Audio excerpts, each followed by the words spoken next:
Canal Escute Áudio Novel. Se inscreva. Novel Teoria Fanfic. Reencarnado no mundo Pokémon. Capítulo 431. Alex sorriu enquanto explicava. Esse é o nome do ataque do dragão branco de olhos azuis. Você saberia disso se assistisse à minha nova série de TV, Yu-Gi-Oh! Que estreará muito em breve. O apresentador virou-se dramaticamente para a câmera, com a voz carregada de uma admiração exagerada. Verdadeiramente um mestre das táticas. Não apenas me derrotou usando meu próprio monstro, mas também aproveitou o momento para anunciar mais um produto. Alex riu baixinho. O que posso dizer? Nunca fui contra o uso de algumas táticas sem vergonha. Depois que as câmeras pararam de gravar, as luzes brilhantes do estúdio diminuíram um pouco e a atmosfera tensa da transmissão desapareceu quase instantaneamente. Alex levantou-se de seu assento e apertou a mão do apresentador. Obrigado pelo convite, disse ele sinceramente. Isso foi muito mais divertido do que eu esperava. O apresentador riu. Disponha. Só que, da próxima vez, talvez me avise antes de me vencer com meu próprio monstro. Alex sorriu abertamente. Sem promessas. O apresentador hesitou por um momento antes de perguntar. A propósito, eu posso ficar com o deck inicial? Alex sorriu ao responder. Sem problemas. Fico bem feliz que tenha gostado tanto do jogo. Enquanto Alex se afastava da mesa, alguns membros da equipe se aproximaram dele. Um dos cinegrafistas, mal escondendo a empolgação, falou primeiro. Alex, eu acompanho suas partidas desde o torneio de novatos. Além disso, o jogo que você mostrou hoje pareceu muito interessante. Outro membro da equipe assentiu com entusiasmo. Especialmente o final. Eu não esperava por aquilo de jeito nenhum. Alex piscou em uma leve surpresa e depois sorriu calorosamente. Obrigado. Fico feliz que tenham gostado. Um técnico de som hesitou antes de acrescentar. Boa sorte com Yu-Gi-Oh! Eu com certeza vou conferir quando for lançado. Alex soltou uma risadinha. Eu agradeço. Espero que tanto o jogo de cartas quanto o programa correspondam às expectativas. Após trocar mais algumas palavras casuais e apertos de mão, Alex foi guiado para a saída do estúdio. Enquanto caminhava pelo corredor, ele ainda podia ouvir risadas baixas e conversas animadas atrás dele. Pela primeira vez desde o início do programa, ele se sentiu genuinamente relaxado. A entrevista havia terminado. A promoção ocorreu sem problemas. E a julgar pelos sorrisos que deixou para trás, ele havia ganhado mais alguns fãs pelo caminho. O programa encerrou em um tom alegre, deixando a equipe entretida. Alex partiu, silenciosamente satisfeito com o desfecho. Houve alguns momentos inesperados pelo caminho, mas nada particularmente embaraçoso. No geral, tudo correu exatamente como ele esperava. Ao sair do prédio, Alex alongou os ombros e soltou um suspiro baixo. Gardevoir, disse ele, você poderia me fazer um favor e me teletransportar para o meu escritório na Elite de Entretenimento? Gardevoir emergiu graciosamente de sua pokebola com sua presença calma e familiar. Sua voz ecoou suavemente na mente dele. Sem problemas, papai. Uma luz suave e radiante os envolveu. O espaço se dobrou para dentro e no instante seguinte, o mundo mudou. Eles reapareceram dentro do escritório de Alex na Elite de Entretenimento. O cheiro familiar de papel, tinta e eletrônicos o cumprimentou imediatamente. O quarto estava silencioso, quase pacífico, comparado ao barulho do estúdio de televisão. Após adquirir a Elite de Entretenimento, Alex escolheu deliberadamente não substituir a equipe original. O tempo era seu recurso mais valioso e reorganizar uma empresa inteira teria retardado a produção drasticamente. Se Yu-Gi-Oh! Ia ser lançado dentro do prazo, ele não podia esperar. Alex também era realista sobre seus próprios limites. Mesmo que trabalhasse sem parar, ele não conseguiria projetar cada carta sozinho. Cada uma precisava de arte, efeitos, ajustes de equilíbrio e textos de ambientação. E não importa quão forte fosse sua memória, ele não poderia possivelmente lembrar de cada carta de seu mundo original em detalhes exatos. Então, ele focou no que apenas ele podia fazer. Ele definiu as regras centrais do jogo, a filosofia por trás do design das cartas e a estrutura geral de equilíbrio. Ele projetou pessoalmente as cartas mais importantes, os pilares do jogo. Além disso, ele ajudou na arte, mesmo que isso significasse fornecer apenas esboços brutos e descrições para as ilustrações. O restante, ele confiou aos profissionais. Saindo de seu escritório com Gardevoir, Alex caminhou pelos andares de produção do prédio que herdara do proprietário anterior. A cena diante dele era movimentada, porém ordeira. Humanos e Seargles sentavam-se em mesas longas, revisando rascunhos, comparando impressões e discutindo revisões. Alguns conferiam os efeitos das cartas em planilhas, enquanto outros inspecionavam impressões recentes sob luzes fortes. Próximo dali, uma enorme prensa de impressão trovejava ritmicamente, produzindo cartas idênticas a uma velocidade impressionante. A cada segundo, outra cópia perfeita deslizava ordenadamente para o lugar. A Elite de Entretenimento dependia fortemente dos Seargles como seus principais artistas, e por um bom motivo. Todo Smeargle era um artista nato. Dê a eles um conceito básico, algumas restrições, e eles criariam obras de arte de qualidade notável com facilidade. A criatividade deles era natural, instintiva. Ainda assim, Alex deixou uma coisa clara desde o início. A prensa de impressão existia para que os Seargles não fossem forçados a repintar a mesma carta infinitamente. Fazer isso seria um desperdício e uma crueldade. Os humanos cuidavam do desenvolvimento das cartas, testes de equilíbrio, planejamento de produto, marketing e logística. Todas as coisas que Alex ou não conseguia gerenciar sozinho ou não deveria se sobrecarregar. Graças ao número de cartas que Alex já havia projetado pessoalmente, o resto da equipe entendeu rapidamente como as cartas de Yu-Gi-Oh! Deveriam parecer e funcionar. Após comprar a Elite de Entretenimento, Alex aumentou os salários de todos os funcionários, tanto humanos quanto Pokémon. Para os Seargles, isso significou não apenas comida de melhor qualidade, que servia como sua principal forma de compensação, mas também melhores condições de vida, períodos de descanso mais longos e confortos adicionais. O moral em toda a empresa subiu acentuadamente, especialmente entre os Seargles. Com a ajuda de Gardevoir, Alex conversou individualmente com cada um. Através dessas conversas, ele descobriu quais funcionários os haviam tratado com desrespeito e quão duras eram suas condições de trabalho sob o antigo proprietário. Aqueles que foram abertamente cruéis foram demitidos imediatamente. As horas de trabalho foram reduzidas. A qualidade da comida melhorou drasticamente e diretrizes rígidas foram implementadas para garantir que os Pokémon fossem tratados como parceiros, não como ferramentas. Alguns dos Seargles ficaram tão profundamente tocados pela mudança que agradeceram a Alex com lágrimas nos olhos. Lembrando-se daquela cena, Alex sentiu um calor suave no peito. Os Pokémon realmente são seres melhores, pensou ele. Tão honestos. E mesmo aqueles que poderiam ser considerados maus, eles ainda são diretos e confiáveis. Por algum motivo, uma imagem de Crobat surgiu em sua mente. Dentro de sua Pokébola, Crobat mexeu-se ligeiramente. Isso é estranho, pensou. De repente, sinto como se alguém estivesse falando mal de mim. Ele pausou e depois se acomodou novamente. Deve ser minha imaginação. No momento em que Alex apareceu, uma sutil mudança percorreu o espaço de trabalho. Alguns funcionários humanos impertigaram-se em seus assentos. Conversas baixas cessaram por apenas um momento antes de serem retomadas em um volume menor. Um designer cutucou outro e sussurrou algo excitado, recebendo um chiu rápido, mas ambos sorriam. Perto de uma das mesas longas, um Smeargle levantou os olhos de sua tela, com os olhos arregalando-se ligeiramente. Ele levantou uma pata e deu a Alex um pequeno e sincero aceno. Alex percebeu e retribuiu com um aceno de cabeça, recebendo uma expressão visivelmente mais brilhante em troca. Humanos e Seargles trabalhavam lado a lado, alguns revisando rascunhos, outros conferindo cartas recém-impressas sob luzes fortes.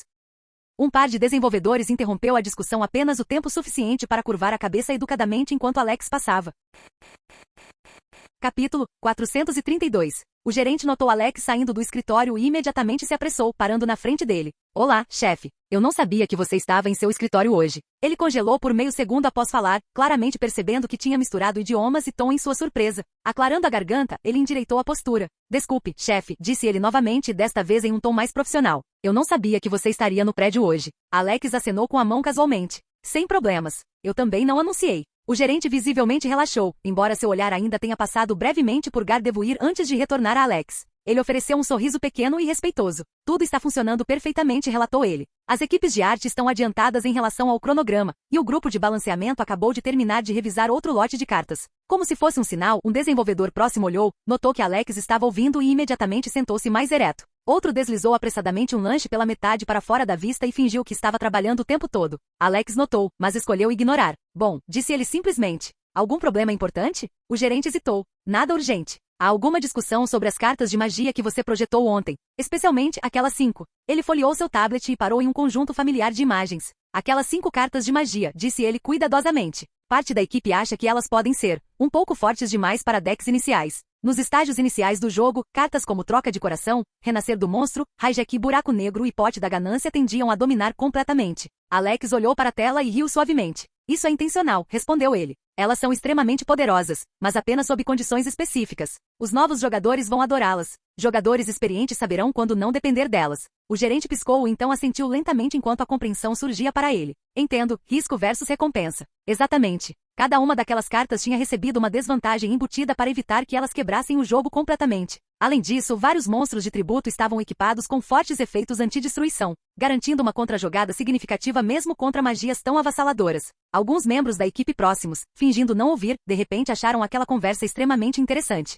Eles ficaram muito impressionados com o quanto de esforço o novo proprietário colocava na nova carta de jogo. Alex retomou a caminhada, e o gerente naturalmente acompanhou o passo ao lado dele. Ao passarem por outra mesa, o Smeargle estava pintando cuidadosamente um fundo escuro e giratório atrás de uma ilustração de monstro. Quando Alex parou para observar, o Smeargle ficou tenso nervosamente. Alex inclinou-se ligeiramente. Esse contraste é bom, disse ele. Faz o monstro parecer perigoso. As orelhas do Smeargle se animaram, e ele soltou um som suave e satisfeito antes de retornar ao seu trabalho com entusiasmo renovado. O gerente observou silenciosamente. Eles realmente gostam de você, disse ele após um momento. Alex deu de ombros. Eu os trato como colegas de trabalho. Isso nem sempre foi assim, admitiu o gerente. Eles chegaram a uma varanda com vista para o andar principal de produção. De lá, Alex podia ver toda a operação de uma só vez, humanos debatendo efeitos de cartas. Artistas Smeargle adicionando toques finais e o trovão constante e rítmico da prensa de impressão que parecia nunca parar. Por um breve momento, Alex simplesmente ficou ali. Isso estava funcionando. A propósito, disse o gerente, quebrando o silêncio, os números de audiência do programa de hoje já estão chegando.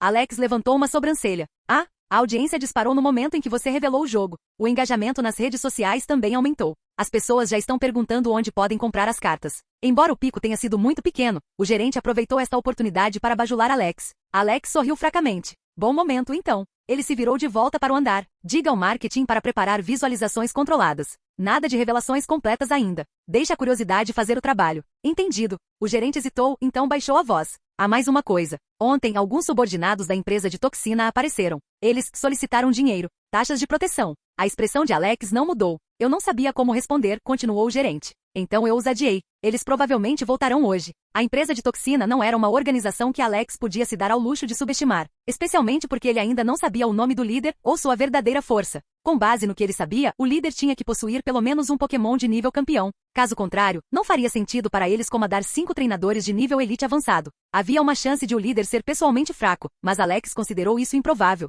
Neste mundo, a força individual era a base da liderança. Isso era especialmente verdadeiro para o chefe de uma organização criminosa. Alex fez uma pausa, então sorriu fracamente. Não se preocupe, disse ele calmamente. Atualmente estou no centro das atenções de toda a Owen, e publicamente conhecido como amigo de Steven Stone. Não importa o quão ousados eles sejam, eles não se atreverão a esbofetear a aliança. Em particular, ele acrescentou, e mesmo no pior dos casos, não estou indefeso. Ele tinha seu próprio Pokémon de nível campeão. Mesmo que Scizor só pudesse alcançar esse nível temporariamente através da Mega Evolução, alguns minutos eram mais do que suficientes, se usados corretamente. Ainda assim, é melhor eu planejar com cuidado, pensou ele. Eu realmente não quero perder nada importante de novo. Seu bom humor diminuiu um pouco com isso. Após uma curta pausa, ele falou novamente. Se eles pedirem apenas uma pequena quantia, dê a eles. Se exigirem mais, entre em contato comigo imediatamente. As palavras feriram um pouco seu orgulho. Mas sem informações concretas sobre o líder da empresa de toxina, a cautela era a opção mais segura, mesmo que houvesse uma boa chance de ele ser mais forte. Mesmo que as chances de eles o atacarem diretamente fossem baixas,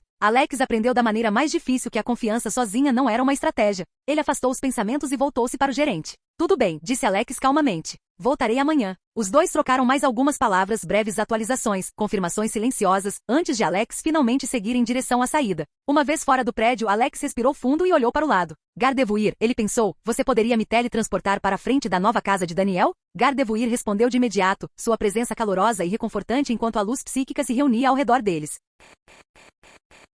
Capítulo 433. A luz dobrou e se curvou quando o teletransporte de Gardevoir terminou, e Alex viu-se parado diante de uma casa nos arredores da cidade do amanhecer. A residência de Daniel era maior do que a maioria das casas particulares na área, embora carecesse do excesso ostensivo de mansões verdadeiras. A estrutura era baixa e larga, construída de pedra pálida reforçada com vigas de madeira escura. Janelas largas revestiam o exterior, cada uma equipada com uma malha fina em vez de apenas vidro, prática, respirável e inequivocamente deliberada. O jardim era a característica mais marcante da casa. Ele se estendia muito além do que era típico para a cidade, cuidadosamente dividido em seções. Algumas áreas eram densas com plantas com flores e grama alta, vivas com o zumbido suave dos insetos. Outras eram organizadas de forma mais organizada, com pedras cobertas de musgo, troncos caídos e tocas artificiais projetadas para imitar habitats naturais. Um riacho raso corria por um canto do jardim, suas bordas alinhadas com solo úmido e folhas largas, ideal para Pokémon do tipo inseto que prosperavam em ambientes úmidos.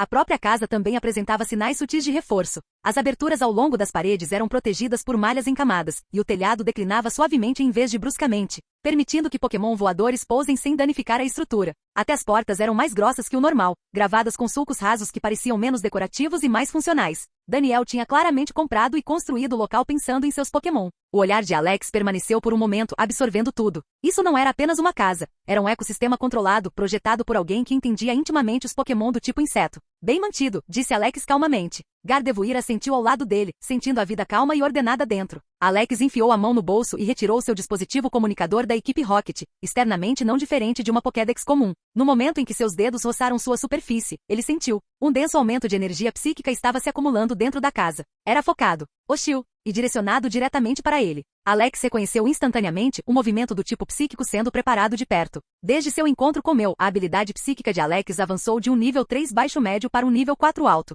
A diferença era profunda. Seu poder bruto multiplicou-se várias vezes, mas mais importante, sua percepção aguçou-se drasticamente. Flutuações psíquicas que antes passavam despercebidas agora pareciam óbvias, quase rudimentares. Nesse nível, apenas um punhado de seres ainda o superava. Pessoas como Sabrina. Sabrina, mesmo entre os psíquicos de nível 5, cada um deles um monstro por si só e Sabrina destacava-se. Um monstro entre monstros. Gardevoir sentiu a energia hostil antes mesmo de Alex. Ela se moveu levemente, já preparando proteção caso a situação escalasse. Alex, no entanto, permaneceu calmo. A julgar pela pressão e estrutura da energia psíquica, o Pokémon lá dentro estava por volta do nível 50. Forte, mas não ameaçador. Sem mudar sua expressão, Alex ativou seu dispositivo comunicador da equipe Rocket e enviou uma única mensagem para Daniel. Você quer morrer? Então ele esperou. Segundos se passaram. A energia psíquica hesitou, então lentamente se dispersou, recuando de volta para o Pokémon que a tinha reunido. A porta da frente se abriu. Daniel saiu, sua expressão composta. Ainda assim, Alex podia sentir a leve tensão sob a superfície, uma rigidez sutil em sua postura enquanto seus olhos encontravam os de Alex. Chefe, sinto muito, disse Daniel. Eu não esperava por você hoje. Eu pensei. Não importa, interrompeu Alex calmamente. Estar preparado não é um erro. Em um ambiente perigoso, a cautela é saudável. Daniel relaxou ligeiramente até que Alex continuou. Mas projetar intenção letal em uma cidade humana é irresponsável. Seu tom permaneceu relaxado, quase casual. Daniel não sentiu alívio. Ele entendia Alex bem o suficiente para saber que essa restrição não era bondade, era cálculo. Se ele não fosse atualmente a terceira pessoa mais forte em sua organização, a reação de Alex teria sido muito menos perdoadora. Alex tolerava erros quando a pessoa que os cometia era útil. Isso não significava que ele fosse mole. Sim, chefe, disse Daniel baixinho. Uma vez que a tensão se assentou completamente, Daniel gesticulou em direção à entrada. Por favor, entre. Alex assentiu e seguiu. Eles se moveram rapidamente pela casa, passando por cômodos limpos e funcionais, e saíram para o espaçoso jardim além, o local onde Daniel treinava seus Pokémon. O olhar de Alex mudou imediatamente, já avaliando o ambiente e os Pokémon nele. Visão geral da equipe de Daniel. Beedrill nível SS nível 55 potencial. Diamante raso 1%.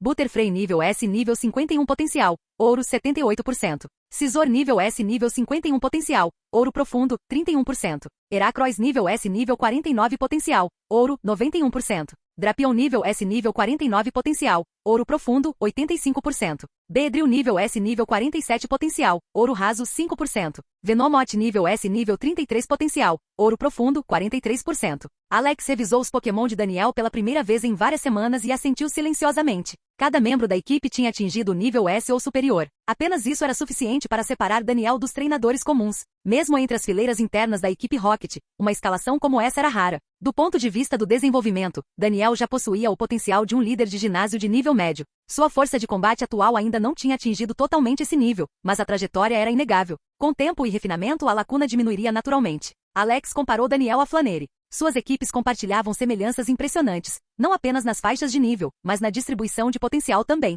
A diferença estava na experiência e no polimento em campo de batalha, não na capacidade bruta. Com a orientação adequada, Daniel não apenas igualaria um líder de ginásio de nível médio, ele superaria um. Alex enfiou a mão no bolso e liberou outra Pokébola. Uma pequena figura verde escura apareceu, robusta e compacta, suas escamas captando a luz com um leve brilho metálico. Pokémon Larvitar brilhante. Nível 29. Tipo, rocha terrestre. Habilidades, ímpeto. Gênero, macho. Potencial, ouro profundo, 16%. Larvitar era um Pokémon que Alex tinha originalmente planejado criar lentamente. Sua ideia inicial era simples, atrasar seu crescimento, refinar seu potencial para diamante raso, então confiar em sua primeira evolução para empurrá-lo totalmente para o potencial de diamante. Em teoria, era eficiente. Na prática, era irrealista. De acordo com vários trabalhos acadêmicos de autoria de professores seniores de Pokémon, a supressão de crescimento era muito mais complicada do que parecia. Pokémon acumulavam experiência através de combate, treinamento estruturado e até mesmo a passagem passiva do tempo. Para um Pokémon com bom potencial, prevenir o ganho de nível abaixo do nível Elite era quase impossível. Alguns métodos existiam, mas todos eram problemáticos. Forçar um Pokémon à inatividade poderia tecnicamente interromper a progressão, mas tais métodos eram classificados como prejudiciais. Os efeitos a longo prazo não estavam totalmente documentados, o que por si só era suficiente para Alex descartar a ideia completamente. Pedras eternas eram outra opção. Embora o uso prolongado causasse tensão, o dano era mínimo durante os meses iniciais. Gerenciados com cuidado, os inconvenientes eram aceitáveis. Foi por isso que quando Larvitar atingiu o nível 29, Alex o equipou com uma coleira feita especialmente contendo uma pedra eterna, discreta, segura e dimensionada precisamente para sua estrutura. Seu limite era modesto. 3 meses. Se ele pudesse aumentar significativamente o potencial de Larvitar dentro desse prazo, o retorno a longo prazo valeria a pena. Infelizmente, restrições financeiras limitavam o quão agressivamente ele podia investir por enquanto. O olhar de Alex mudou em direção a Daniel. Nós dois temos membros relativamente novos em nossas equipes, disse ele calmamente. Vamos aproveitar isso. Ele gesticulou em direção a Larvitar, depois em direção aos Pokémon de Daniel. Larvitar versus Venomoth. Um treino leve. Larvitar endireitou-se levemente, olhos afiados.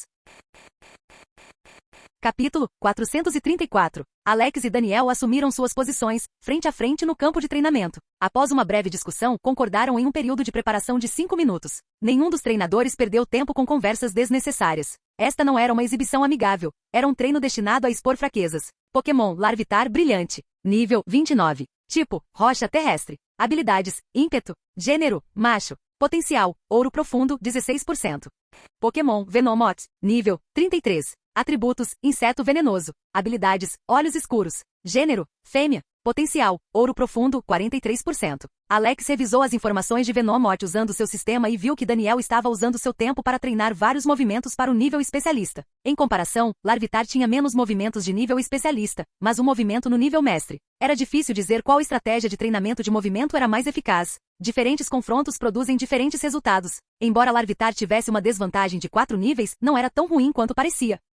Diferenças de nível antes do nível Elite, 40, 59, são significativamente menos severas do que são mais tarde. Diferenças de 4 níveis abaixo do nível Elite são menos problemáticas do que diferenças de 2 níveis no nível Elite avançado. Ainda assim, a maior fraqueza de Larvitar permanecia óbvia, seus atributos base totalizavam apenas 300. Venomoth tinha um total de 450, e esses 450 pontos eram muito bem distribuídos, com 90 em velocidade e ataque especial. Objetivamente falando, as chances de vitória de Larvitar eram extremamente baixas.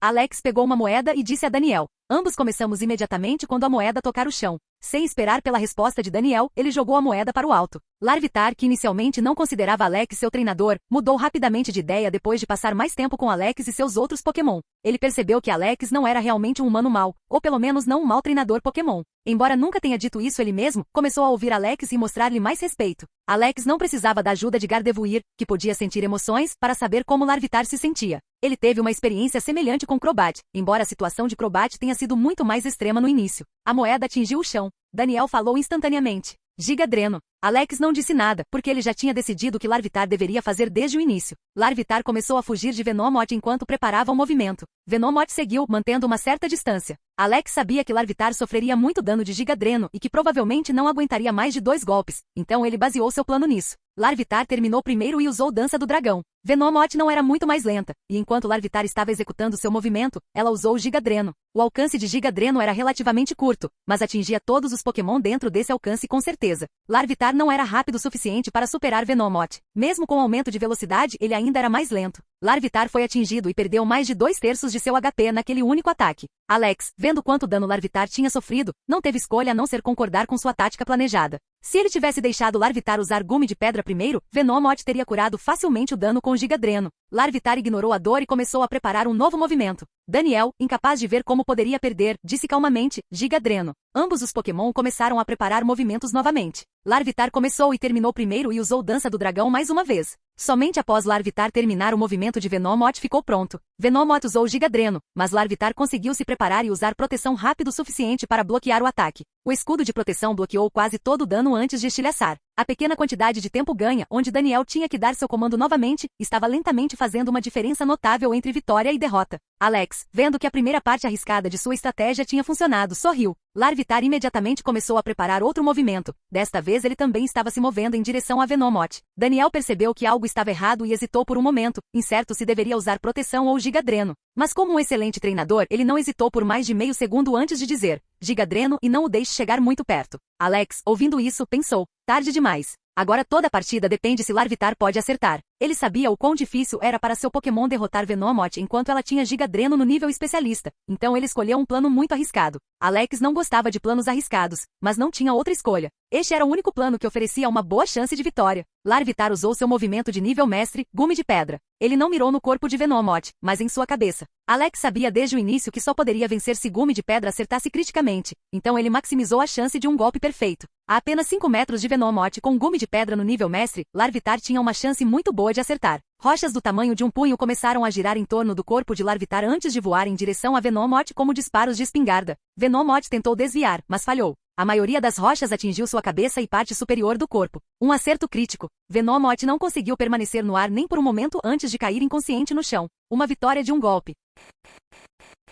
Canal Gameplay. Escute áudio novel. Capítulo 435. Daniel correu rapidamente em direção a Venomoth com uma hiperpoção já em sua mão. Alex fez o mesmo, elogiando Larvitar enquanto se movia. Larvitar, excelente desempenho. Você executou o plano exatamente como combinamos, Alex disse calmamente. Mas o que mais me impressionou foi que você conseguiu atingir o ponto fraco de Venomoth precisamente com um movimento tão difícil de mirar como Gume de Pedra. Gume de Pedra tinha uma alta chance de acerto crítico natural devido à sua dispersão semelhante a uma escopeta. Ainda assim, mesmo com essa vantagem, atingir consistentemente um ponto fraco com a maioria dos projéteis era extremamente difícil. Somente no nível mestre, e a uma distância tão curta, as probabilidades se tornavam confiáveis o suficiente para Alex construir uma tática em torno disso. Larvitar estufou o peito, claramente orgulhoso após ouvir o elogio de Alex. Larvitar. Lá, através de sua conexão telepática, Alex o entendeu perfeitamente. Apenas você ficaria impressionado com algo tão pequeno. Para mim, essa foi uma luta fácil. Alex sorriu interiormente, mas sua expressão permaneceu séria enquanto respondia em voz alta. Larvitar, mesmo que você tenha vencido.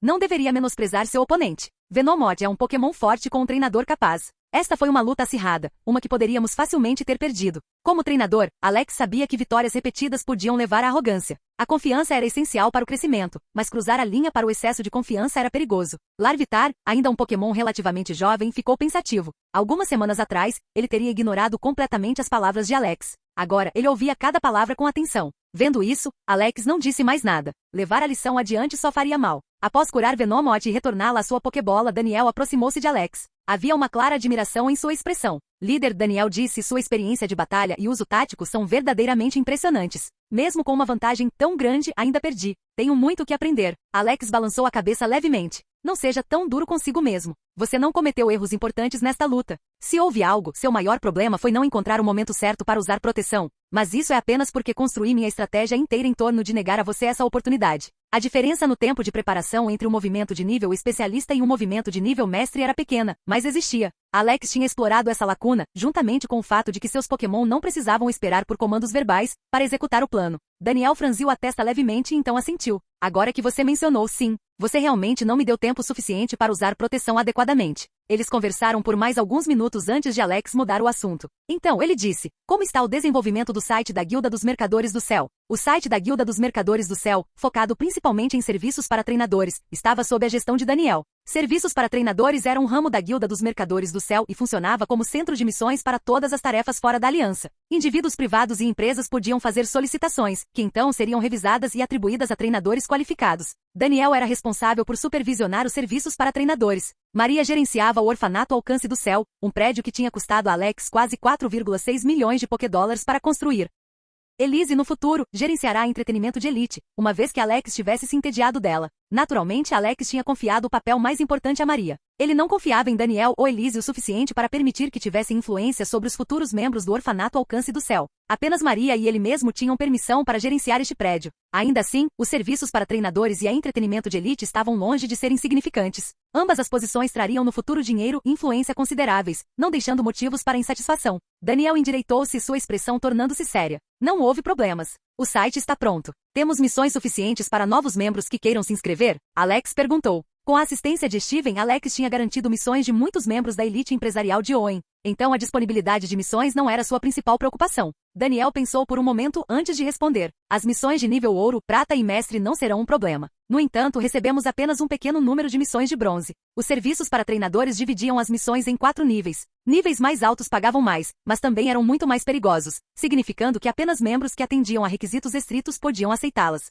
Nível mínimo para missões. Missão de bronze, um Pokémon no nível 20 recomendado, nível 25. Missão de prata, um Pokémon no nível 30 recomendado, 3 Pokémon no nível 35. Missão de ouro, 3 Pokémon no nível 40 recomendado, 6 Pokémon no nível 50. Missão de mestre, um Pokémon no nível 60 recomendado, 2 Pokémon no nível 60. Requisitos de registro ou atualização de membro. Membros de nível bronze, membro da aliança, um Pokémon de pelo menos nível 20. Membros de nível prata, opção 1. Membro da aliança, conclusão de 10 missões de bronze, um Pokémon de pelo menos nível 30. Opção 2. Membro da aliança, 3 Pokémon de pelo menos nível 35. Membros de nível ouro. Opção 1. Membro da aliança, conclusão de 20 missões de prata, 3 Pokémon de pelo menos nível 40. Opção 2. Membro da aliança, 6 Pokémon de pelo menos nível 50. Membros de nível mestre. Membro da aliança, conclusão de 10 missões de ouro, um Pokémon de pelo menos nível 60.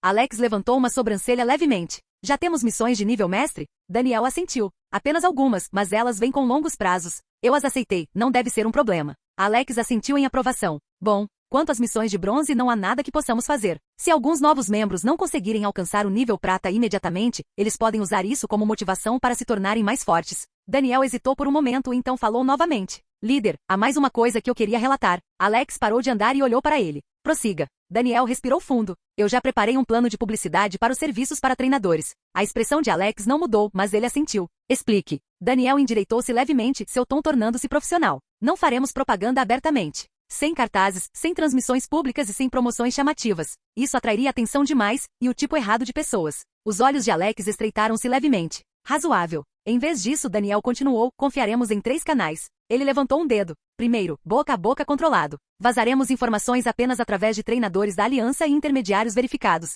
Pessoas que já são fortes tendem a confiar mais em recomendações do que em anúncios. Um segundo dedo. Segundo, demonstração seletiva. Um pequeno número de missões de nível ouro e mestre será concluído com resultados visíveis. Não crédito público, apenas rumores. Alex deu um breve aceno. Resultados falam. Daniel levantou seu terceiro dedo. E terceiro, exclusividade. O registro não será fácil. Os requisitos permanecem altos, os tempos de resposta são profissionais e os preços não serão negociáveis. As pessoas valorizam o que não podem acessar facilmente. Ele pausou e então adicionou resumindo: não vendemos serviços. Deixamos as pessoas virem nos procurar. Alex ficou em silêncio por alguns segundos. Então ele disse, e quanto aos treinadores de baixo nível? Daniel respondeu imediatamente. Eles não serão alvo diretamente. Se forem ambiciosos, ouvirão sobre nós eventualmente. Se não, não valem a pena integrar. Alex exalou lentamente. Eficiente. Exposição mínima. Crescimento controlado. Daniel observou cuidadosamente. Se você aprovar, podemos começar dentro da semana. Alex assentiu. Faça isso. E monitore a resposta de perto. Se a tensão subir rápido demais, recuamos. Daniel permitiu-se um pequeno sorriso confiante. Entendido. Enquanto continuavam andando, Alex pensou que designar os serviços para treinadores a Daniel talvez tivesse sido a decisão certa, afinal. Capítulo 436. Cidade do Amanhecer, Rua Vale da Primavera fechada. A noite já tinha tomado a Rua Vale da Primavera fechada. A maioria das pessoas evitava este lugar após o pôr do sol, e aqueles que não evitavam tinham aprendido como andar rapidamente, olhos baixos, mãos próximas. Os postes de iluminação piscavam como se não tivessem certeza se o esforço valia a pena. Luiz contava seus passos sem perceber. Isso ajudava a distraí-lo do frio. Lena caminhava meio passo atrás, seus dedos envoltos firmemente em torno da manga dele. Ela sempre fazia isso quando a rua ficava mais barulhenta. Esta noite, no entanto, a rua estava mais silenciosa do que o habitual. Silenciosa demais. Então Lena parou. Luiz, ela sussurrou. Olhe. Na extremidade da rua, a luz derramava-se sobre a estrada rachada. Não o amarelo doentio de lâmpadas antigas, mas algo mais quente. Mais estável. Um prédio ficava lá que não pertencia a ontem. Janelas reparadas. Paredes reforçadas. Uma porta que não cedia em suas dobradiças. Acima dela pendia uma placa recém-instalada. Orfanato ao alcance do céu. Luiz franziu a testa. Isso não estava lá. Eles não eram os únicos olhando. Algumas figuras permaneciam à distância, observando com suspeita.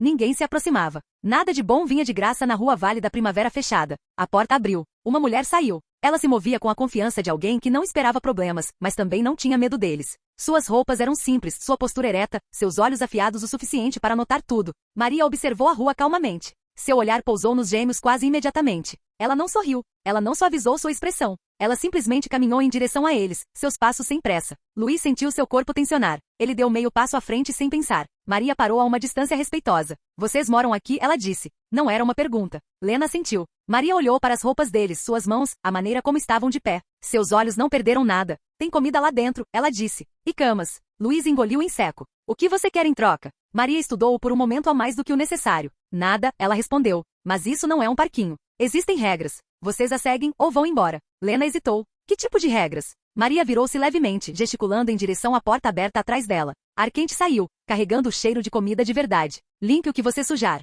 Escute quando lhe disserem algo. Sem brigas. Sem roubar. Luiz esperou por mais. É só isso? Ele perguntou. Por enquanto, Maria respondeu. O silêncio estendeu-se. Finalmente, Lena deu um pequeno passo à frente. Se não gostarmos, ela disse cuidadosamente, podemos ir. Maria assentiu uma vez. Ninguém está trancado aqui. Essa resposta resolveu algo. Os gêmeos passaram por ela. Lá dentro, o chão estava limpo. Limpo demais. Lanternas iluminavam as paredes uniformemente, e uma longa mesa estava pronta, tigelas já dispostas. A respiração de Lena falhou. Luiz cerrou os punhos, sem saber se isso era real. Maria fechou a porta atrás deles e virou-se de volta para a rua. A Rua Vale da Primavera fechada permaneceu o que sempre tinha sido. Mas agora, algo estava lá que se recusava a ser engolido por ela.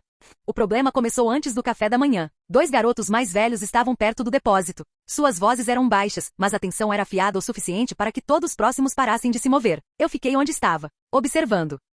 Um deles, Rick, eu acho, tinha algo escondido atrás das costas. O outro garoto continuava olhando para a porta como se estivesse pronto para fugir. Maria notou antes que qualquer um dissesse uma palavra. Rick, ela disse do outro lado da sala. Calma, Clara, porque havia apenas algumas crianças, ela sabia todos os seus nomes. Ele estremeceu. Entregue. Rick hesitou. É apenas comida. Eu ia devolver mais tarde. Maria caminhou lentamente. Sem raiva. Sem pressa. Eu disse entregue. A mandíbula de Rick apertou-se. Ele puxou um pedaço de pão embrulhado. Velho, mas ainda comestível. Maria pegou e colocou na mesa. Você roubou do suprimento compartilhado, ela disse. Essa é uma regra quebrada. Rick abriu a boca. Ela levantou uma mão. Não explique. Explicações vêm após as consequências. Ela virou-se para o outro garoto. Você sabia. O garoto engoliu em seco e assentiu. São duas, Maria disse. Observar e ficar quieto conta. O rosto de Rick corou. E daí? Você vai nos expulsar? Maria encontrou seus olhos. Não. Todos prenderam a respiração. Vocês limpam, ela continuou. Depósito. Banheiros. Lavanderia. Por uma semana. Rick olhou para ela. É só isso? Por roubar, Maria disse. Sim. Ela deu um passo mais perto, sua voz baixando. Por brigar, mentir ou machucar outra pessoa, não será tão fácil assim. Silêncio. Maria endireitou-se e olhou para todos nós. Orfanato Alcance do Céu não precisa de pessoas que pegam mais do que precisam. Se vocês não conseguem viver com isso, a porta está aberta. Ela apontou para a entrada. Ninguém se moveu. Rick murmurou algo, mas assentiu. Mais tarde, eu os vi esfregando o chão enquanto o resto de nós comia. Ninguém riu. Ninguém sentiu pena deles também. Naquela noite nada desapareceu.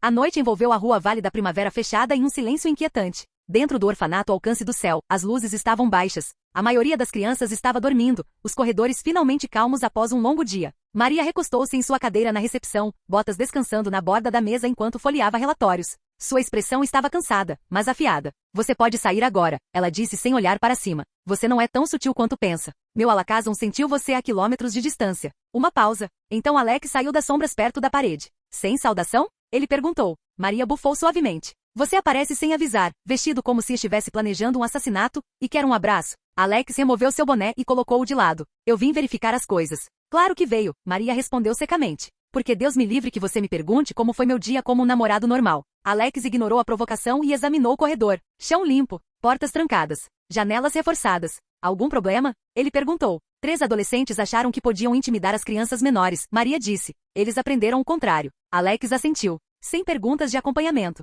É isso? Ela perguntou, levantando uma sobrancelha. Sem preocupação? Sem você está ferida. Você não estaria, Alex respondeu calmamente. Maria estalou a língua. Romântico. Ela levantou-se e passou por ele em direção aos aposentos de dormir. Alex seguiu parando na porta. Lá dentro, crianças dormiam em filas organizadas. Algumas agarravam cobertores. Outras encaravam inquietas o nada, mesmo em seus sonhos. Alex não entrou. Quantas agora? Ele perguntou. 17, Maria respondeu. Elas comeram adequadamente. Ninguém chorou até dormir esta noite. A mandíbula de Alex apertou-se levemente, quase imperceptível. Você está indo bem, ele disse. Maria virou-se para ele, braços cruzados. Você diz isso como se doesse. Não dói, Alex respondeu. Eu apenas não sou bom com palavras. Ela aproximou-se, baixando a voz. Mas você ainda desperdiça muitas. Apenas não comigo. Alex encontrou seu olhar. Você não precisa de segurança. Não, Maria concordou. Mas eu aprecio a honestidade. O silêncio permaneceu entre eles, não desconfortável, mas familiar. Você não deveria vir aqui tão tarde, ela disse eventualmente. Eu sei. E ainda assim você continua fazendo isso. Eu também te amo, Alex disse com um sorriso.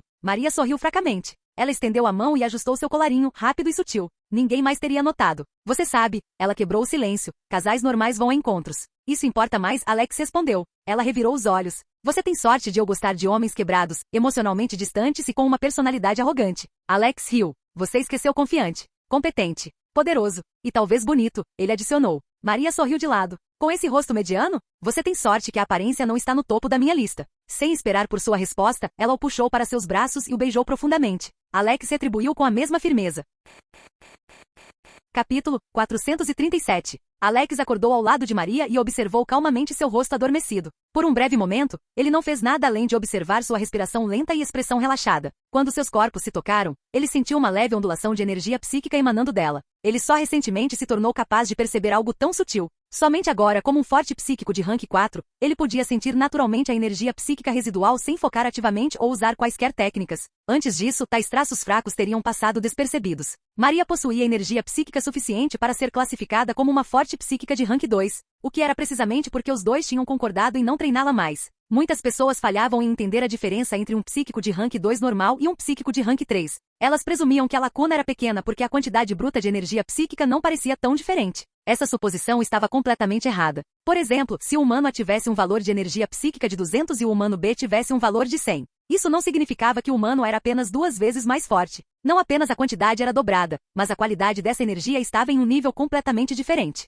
O humano seria várias vezes mais forte na prática, quer se tratasse de eficiência de treinamento, velocidade de aceleração, saída de potência ou controle. A diferença se multiplicava em todos os aspectos. A energia psíquica de Maria estava em torno de 85. Isso a colocava muito abaixo até do mais fraco psíquico de rank 3, que teria pelo menos 100 de energia psíquica. Mesmo que Maria treinasse por vários anos, ela nunca alcançaria os mesmos resultados que Alex tinha alcançado em menos de um único ano. Afinal, a energia psíquica original de Alex tinha sido 203. De um ponto de vista puramente racional, investir tempo no treinamento psíquico de Maria simplesmente não valia a pena. Os ganhos seriam marginais, na melhor das hipóteses. Ainda assim, o fato de que Maria possuía potencial psíquico acima da média significava que Alex inconscientemente a via de forma um pouco mais favorável. Não era algo que ele reconhecesse ativamente e certamente não era forte, mas estava lá. Ocasionalmente, ele até sentia um leve impulso instintivo de dominá-la ou subjugá-la. Alex franziu a testa levemente com o pensamento e dispensou-o tão rapidamente quanto veio. Não era nada mais do que uma reação biológica e psíquica, não algo que valesse a pena alimentar. Perdido em seus pensamentos, ele percebeu de repente que Maria não estava mais dormindo.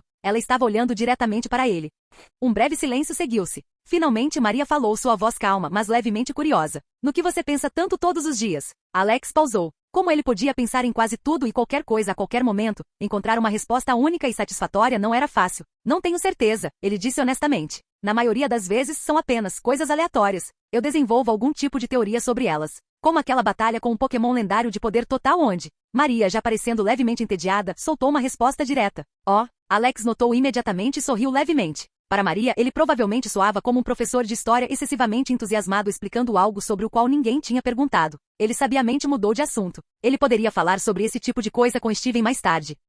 A propósito, Alex disse, quando você planeja começar a contratar funcionários, você não pode lidar com tudo sozinha. Maria alongou-se levemente antes de responder. Para a segurança, 2 dos meus Pokémon são mais do que suficientes, ela respondeu casualmente. Já contratei vários cozinheiros para preparar refeições de manhã e à noite, além de uma governanta que brinca com as crianças e passa tempo com elas. Ela pausou por um momento antes de continuar. Mais 5 funcionários com experiência em trabalhar com crianças estão chegando hoje. Isso deve ser suficiente para até 100 crianças no futuro. Alex assentiu. E quanto aos professores? Maria sorriu claramente confiante. Isso não será um problema. Posso facilmente encontrar professores para línguas, matemática e outras matérias padrão. Ela inclinou a cabeça levemente. Encontrar um instrutor de treinamento Pokémon será mais caro, no entanto, especialmente se você quiser alguém de nível elite. Alex considerou brevemente. Vamos contratar um bom professor de treinamento Pokémon, mas apenas por 2 horas por semana. Isso deve ser suficiente para ensinar o básico e para identificar quais crianças realmente têm talento. Maria assentiu sem hesitação. 2 horas por semana não serão muito caras, ela disse. Eu vou providenciar isso. Alex parecia satisfeito.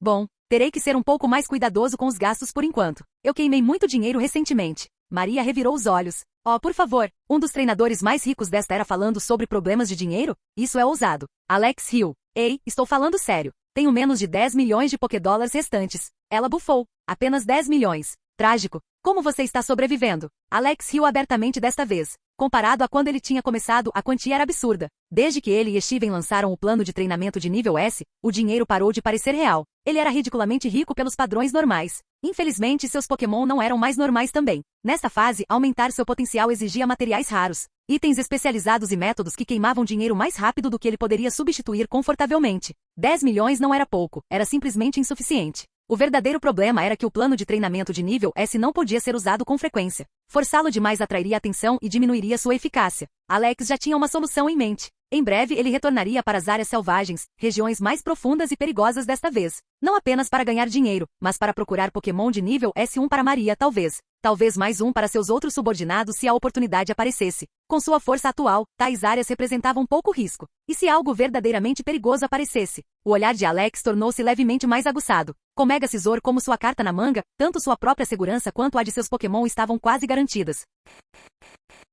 Capítulo 438. 3 dias depois, Alex permaneceu no orfanato ao alcance do céu durante todo o período. Ele passou esses dias principalmente com Maria, mas também se esforçou para conhecer cada funcionário e quase todas as crianças. Ele ouviu mais do que falou. Observou como elas se comportavam quando pensavam que ninguém importante estava prestando atenção. Durante esse tempo, 5 crianças se destacaram. Suas reações eram mais rápidas. seu foco mais agudo. Um tipo de consciência silenciosa que a maioria das crianças da idade delas não tinha, embora duas crianças também tivessem algo mais que as tornava especiais. Alex não comentou sobre isso, mas lembrou-se de seus rostos. Apesar de ficar no orfanato, Alex não negligenciou seu treinamento. Ele e seus Pokémon continuaram suas rotinas sempre que possível, exceto nos dias de descanso designados. A disciplina não desapareceu só porque o ambiente era pacífico. Na manhã do quarto dia, Maria o ajudou a reunir todos no salão de assembleias. 47 crianças sentaram-se em fileiras ordenadas, com os pés balançando ou firmemente plantados no chão, dependendo da idade. Os funcionários se sentaram ao longo das laterais, alguns curiosos, outros cautelosos. Um murmúrio baixo encheu a sala. Então Alex deu um passo à frente.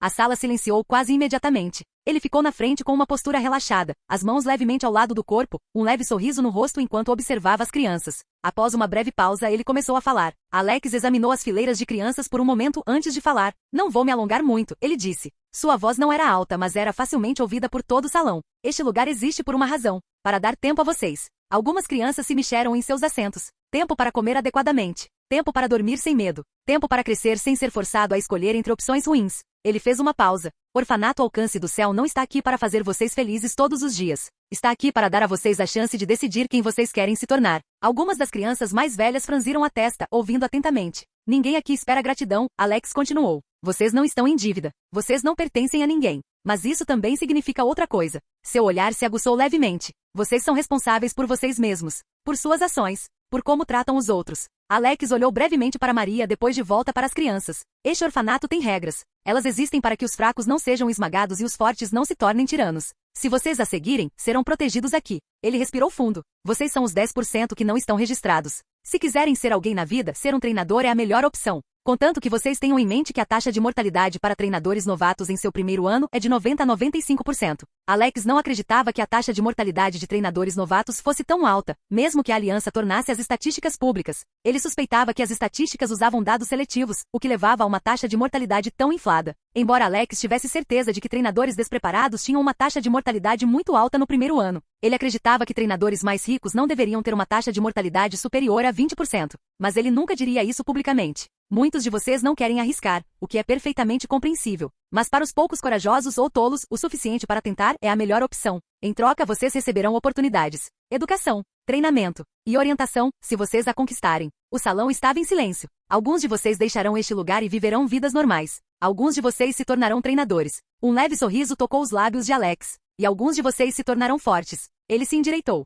Se isso acontecer, lembrem-se disto. Força não é permissão. É responsabilidade. Ele deu um passo para trás e adicionou calmamente. Agora, hoje também preparei um pequeno teste para ver se vocês podem ter o potencial para se tornar um treinador Pokémon. Algumas crianças ficaram tensas. Reprovar neste teste não significa que vocês não tenham talento, Alex continuou. Todo teste tem pontos cegos. Este não é exceção. Ele fez uma pausa, deixando isso ser absorvido. Vocês serão apresentados a vários cenários. Não existem respostas fixas, apenas escolhas. Algumas respostas são aceitáveis. Outras são boas. Algumas são excelentes. Seu olhar percorreu a sala. Pensem cuidadosamente sobre o que vocês fariam em cada situação. Por um momento ninguém falou. Então, o silêncio foi preenchido por um nervosismo silencioso. Maria, já preparada, começou a distribuir 50 folhas de perguntas junto com canetas, auxiliada pelos funcionários. O farfalhar do papel ecoou suavemente pelo salão. Após um curto período, todos estavam prontos. Vocês têm 15 minutos, disse Alex. O limite de tempo era curto, deliberadamente. Alex não acreditava em dar tempo excessivo. Para um treinador, a tomada de decisão sob pressão não era opcional. Ele mesmo criou essas perguntas, e elas foram projetadas não apenas para descobrir se alguém tem potencial como aprendiz,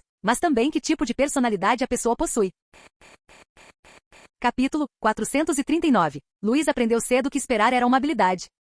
Na rua Vale da Primavera fechada, a paciência significava sobrevivência. Você esperava pelo momento certo para revirar pilhas de lixo. Você esperava que os passos passassem antes de se mover. Você esperava que a fome diminuísse o suficiente para parar de doer. Mas paciência não significava aceitação. Luiz odiava esperar. Ele sentou nos degraus rachados de um prédio semidesabado, joelhos puxados contra o peito, olhos fixos na rua à frente. As lâmpadas piscavam fracamente, como se pudessem desistir a qualquer segundo. Lena sentou ao lado dele, mastigando um pedaço de pão amanhecido que tinham dividido mais cedo. Ela sempre tentava comer mais devagar, fingindo que não estava com fome. Luiz percebia. Ele sempre percebia. Devemos ir esta noite, Luiz disse baixinho. Lena não olhou para ele. Você disse isso ontem. E no dia anterior. E todos os dias, ela respondeu calmamente. Luiz cerrou os punhos. Porque ficar aqui é estúpido. Ela finalmente se virou para ele, seus olhos verdes firmes. E correr para outras partes da cidade faz a gente ser pego. Pelo menos lá tem comida, ele rebateu. Pelo menos aqui, Lena disse, nós sabemos quem nos machuca. Isso fez calar a boca. Luiz odiava que ela estivesse certa. A rua Vale da Primavera fechada não fingia ser gentil.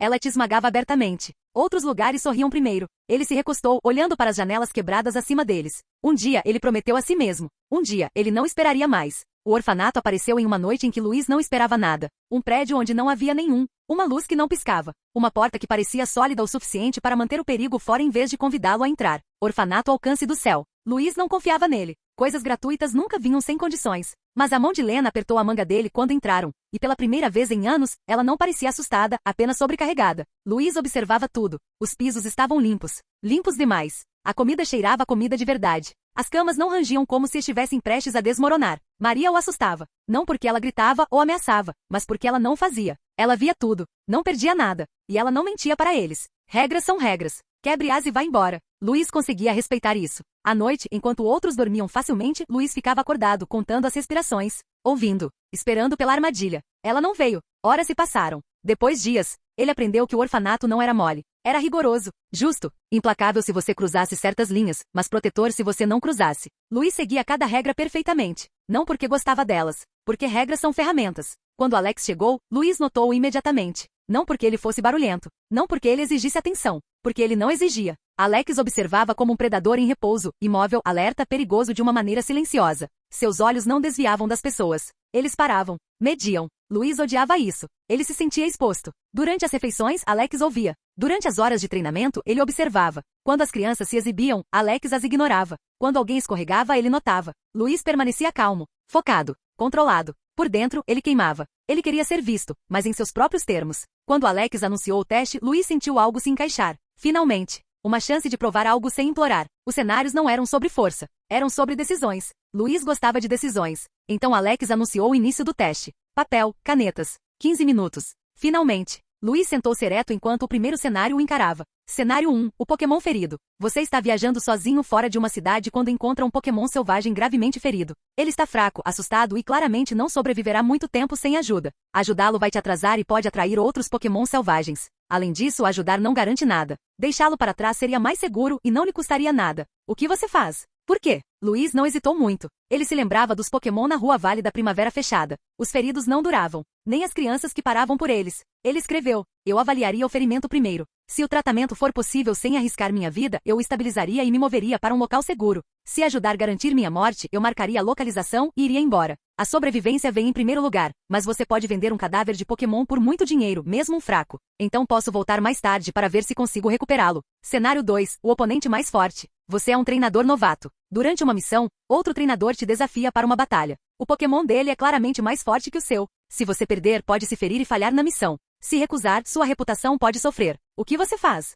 Como você lida com a situação? A próxima página. Luiz expirou lentamente. Reputação não te mantinha vivo. Nem o orgulho. Eu recusaria a batalha publicamente. Lacunas de força não são fechadas pelo ego. Eu completaria a missão e os desafiaria mais tarde se isso me trouxesse uma vantagem e se eu estiver preparado. Força não era sobre provar seu valor para idiotas. Cenário 3. O atalho fácil. Você recebe uma missão para escoltar suprimentos através de uma área perigosa. Existem duas rotas. Um caminho longo e seguro que atrasará a entrega. Um caminho curto onde ataques de Pokémon selvagens são comuns. Se os suprimentos chegarem atrasados, você sofrerá. Se você pegar o atalho, economiza dinheiro. Qual rota você escolhe? Explique seu raciocínio. O papel parecia áspero sob os dedos de Luiz. Ele releu a pergunta lentamente, lábios pressionados em uma linha fina. Duas rotas. Uma segura. Uma perigosa. Entrega atrasada versus entrega mais barata. Ele se recostou levemente na cadeira e encarou o teto por um momento, lembrança surgindo sem permissão. Rua Vale da Primavera fechada, mãos vazias. Fome que não se importava com desculpas. Suprimentos atrasados significavam sofrimento. Ele sabia disso.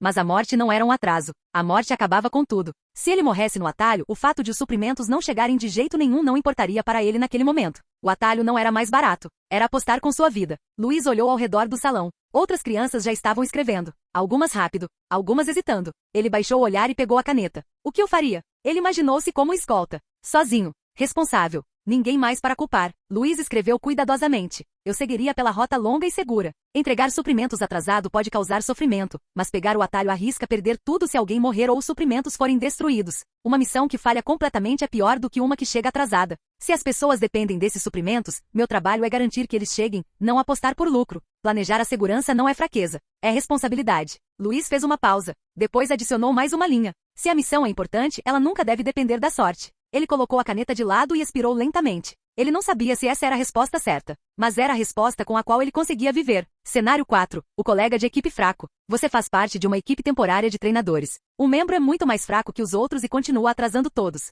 Deixá-lo para trás aumentaria suas chances de sobrevivência. Permanecer juntos aumenta o risco para todo o grupo. O que você faz? Por quê? Luiz não gostou desta. Ele já percebia. Ele leu o cenário 2 vezes, depois uma terceira vez mais lentamente. Sua mandíbula ficou tensa. Um colega de equipe fraco. Uma equipe temporária. Sobrevivência versus lealdade. Seu primeiro instinto foi feio e honesto. Se fossem eu e Lena, eu nem estaria pensando. Mas não era a irmã dele. Isso importava. A Rua Vale da Primavera Fechada tinha lhe ensinado uma coisa muito claramente. Grupos não falhavam por causa de inimigos. Eles falhavam porque alguém entrava em pânico, congelava ou precisava de resgate no momento errado. Um elo fraco não era mal. Mas fingir que ele não estava lá matava pessoas. Luiz cruzou as mãos, forçando-se a pensar além do instinto.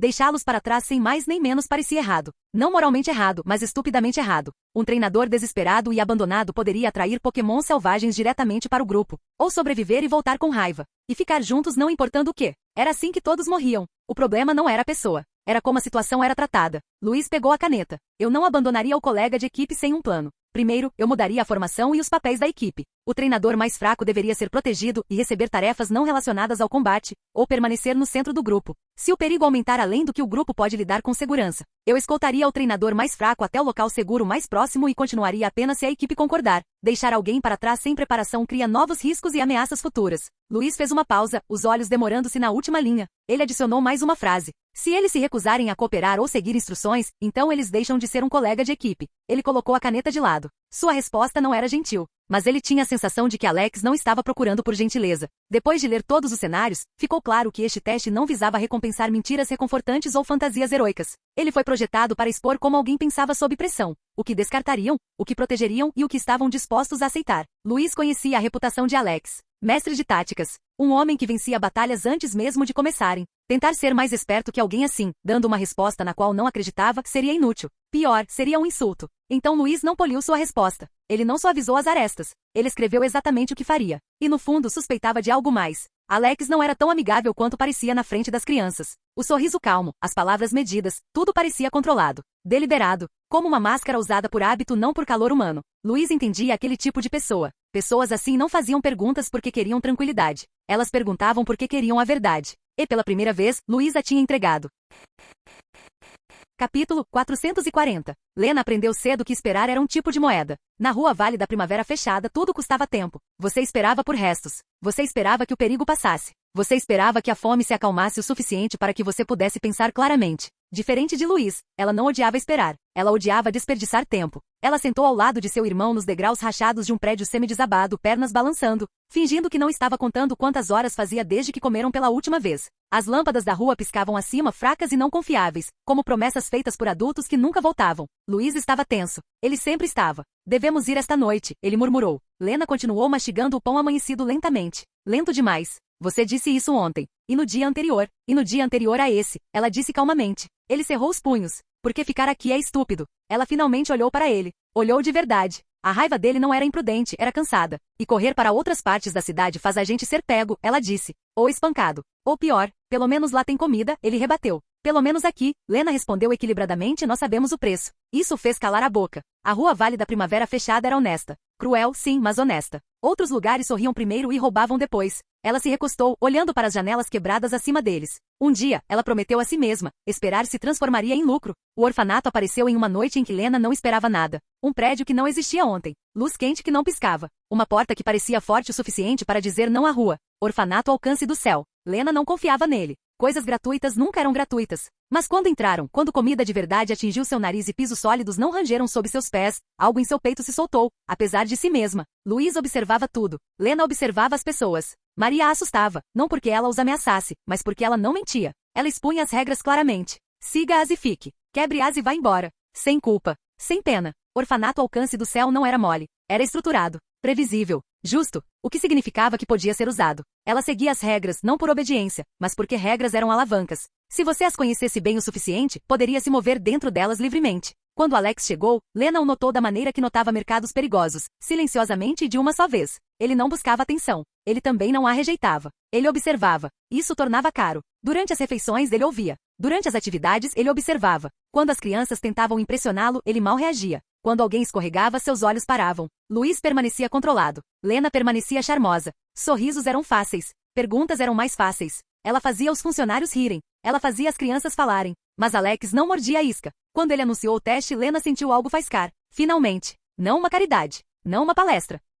Lena gostava de testes. Não porque eram justos, mas porque revelavam o que as pessoas estavam dispostas a admitir. Ela sentou com uma perna cruzada sobre a outra, a caneta descansando levemente entre seus dedos enquanto Alex anunciava o início. 15 minutos. Curto. Bom. As pessoas mentiam menos quando pressionadas. Luiz, ao lado dela, já estava lendo atentamente. Lena não olhou para ele. Ela confiava nele. Isso bastava. Ela olhou para o papel. Cenário 1. O Pokémon ferido. Você está viajando sozinho fora de uma cidade quando encontra um Pokémon selvagem gravemente ferido. Ele está fraco, assustado e claramente não sobreviverá muito tempo sem ajuda. Ajudá-lo vai te atrasar e pode atrair outros Pokémon selvagens. Deixá-lo para trás seria mais seguro e não lhe custaria nada. O que você faz? Por quê? Lena não hesitou. Um Pokémon ferido não era uma tragédia. Era uma oportunidade ou uma perda. Ela pensou na rua Vale da Primavera fechada, em crianças que passavam fome porque ignoravam o valor quando era inconveniente. Ela escreveu de forma organizada. Eu avaliaria primeiro se o Pokémon tem valor, espécies raras, características úteis ou potencial para treinamento ou venda. Se tiver, eu ajudaria o suficiente para mantê-lo vivo e o moveria para um lugar mais seguro.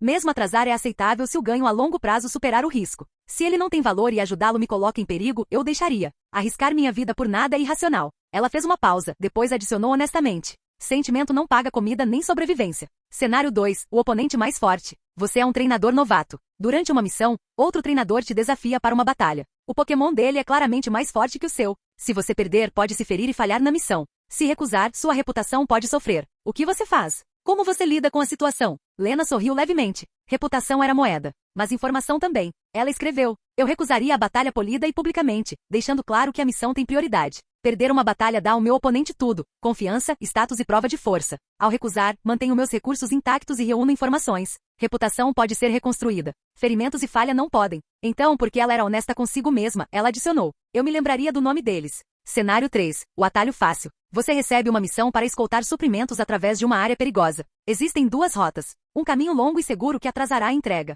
Um caminho curto onde ataques de Pokémon selvagens são comuns. Se os suprimentos chegarem atrasados, você sofrerá. Se você pegar o atalho, economiza dinheiro. Qual rota você escolhe? Explique seu raciocínio. Este importava. Lena recostou-se levemente, os olhos perdendo o foco enquanto a memória surgia. Mãos vazias, pão roubado, consequências que nunca se importavam com desculpas. Ela escreveu lentamente. Eu seguiria pela rota longa e segura. Escoltas mortas não entregam nada. Suprimentos perdidos não ajudam ninguém. Se pessoas dependem da entrega, a certeza tem mais valor do que a velocidade. Ela hesitou, depois adicionou a parte que sabia que a maioria não ousaria escrever. Se alguém lucra com um atalho, nunca deve ser a pessoa que está arriscando a própria vida. Cenário 4. O colega de equipe fraco. Você faz parte de uma equipe temporária de treinadores. Um membro é muito mais fraco que os outros e continua atrasando todos. Deixá-lo para trás aumentaria suas chances de sobrevivência. Permanecer juntos aumenta o risco para todo o grupo. O que você faz? Por quê? Lena não gostou desta. Não porque fosse difícil, mas porque expunha a hipocrisia. Ela pensou em Luiz. Imediatamente descartou o pensamento. Isso não era sobre família. Ela escreveu.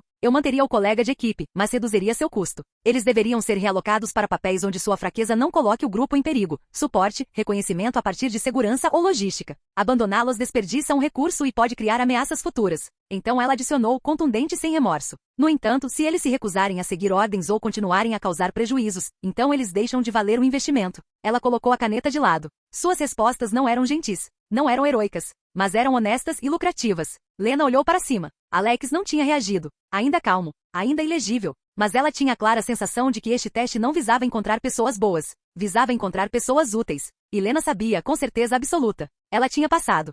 Fim do vídeo. Seja membro no Patreon ou Telegram e libere agora o acesso antecipado a áudios exclusivos e inéditos. Te espero lá!